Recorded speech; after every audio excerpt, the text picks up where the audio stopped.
Hello and Happy New Year, everybody. This is NWS Columbia meteorologist Steve LaVoie coming to you with a quick recap of the main weather stories across the Midlands and CSRA during the year 2023. The year started off quite active with a tornado event on January 4th. When all was said and done, we confirmed 5 tornadoes across parts of Lexington, Aiken, Orangeburg, and Calhoun counties, the strongest of which was an EF1. While the Midlands and CSRA are no stranger to tornadoes in the month of January, a few things stood out about this event. The first one was that, as you can see, a tornado watch was issued at 8:35 in the morning, so that was a little bit earlier than we normally see tornadoes across the region. And the other thing was that all tornadoes occurred within about a half an hour time span. And it wouldn't take too long before we confirmed our 6th tornado of the year. In this case, it occurred on January 12th when we had another tornado watch out for the CSRA and portions of the Midlands. A tornado formed in Warren County, Georgia, which is under the responsibility of our neighbors at WFO Peachtree City. That tornado crossed into McDuffie County and ended up being the strongest tornado of the year for us. It was an EF1 with peak winds of 110 miles per hour, and the tornado traveled about 2 miles into McDuffie County.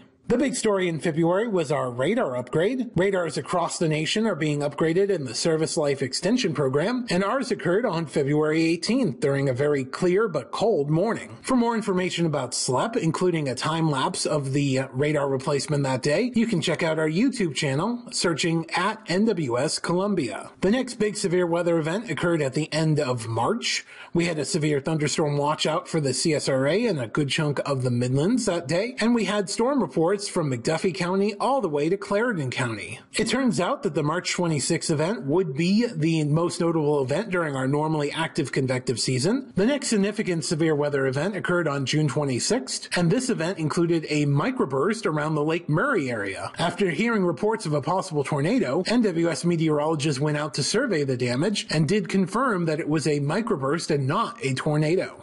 For more information about NWS storm surveys, and particularly this storm survey, you can check out our web series In the Field with NWS Columbia, once again on our YouTube channel. Later in the summer, on a hot and humid day, we saw one of our more widespread severe weather events of the year. This was a pretty complicated event because it started off with excessive heat, where we had heat indices between 105 and 110 degrees, before severe thunderstorms went through most of our South Carolina counties. Not to be upstaged, we had a more localized severe weather event on August 15th that included a microburst near the Columbia Airport. In fact, the winds were so strong that we had a record wind gust of 88 miles per hour when the microburst went through, and that broke the previous record of 78 miles per hour established in June 1989. Of course, probably the most significant event of the year for the Midlands and CSRA was the passage of Hurricane Idalia at the end of August. And while Idalia passed off to our south and east as a weakening tropical storm, it still did produce some significant impacts on parts of the Midlands and CSRA. When all was said and done, we did see a wide swath of heavy rain, especially across our southeasternmost counties. The town of Holly Hill ended up recording 13.88 inches of rain within 24 hours, causing significant flash flooding. In addition, we had some gusty winds from the passage of Idalia, and we confirmed our 7th and what would be our final tornado of 2023 in Clarendon County, northeast of Turbeville. And the final widespread severe weather event occurred on September 7th, where we had numerous wind reports stretching from the Augusta area all the way up to Lancaster. This was also the first time we activated the Wireless Emergency Alert System, or WEA, for a severe thunderstorm warning when we saw the potential for 80 mile per hour wind gust from a severe thunderstorm that moved in from Lake Murray. And while the remainder of 2023 was relatively quiet from a weather standpoint, unfortunately we lost a member of the CAE family. Our observing program leader and Skywarn coordinator at NWS Columbia, Doug Anderson, passed away on December 15th. We do want to thank everyone for the outpouring of support that we've received in the last few weeks. And that wraps up our 2023 year in review. This has been NWS Columbia meteorologist Steve LaVoie. I want to wish everyone a happy and safe 2024, and as always, remain weather aware.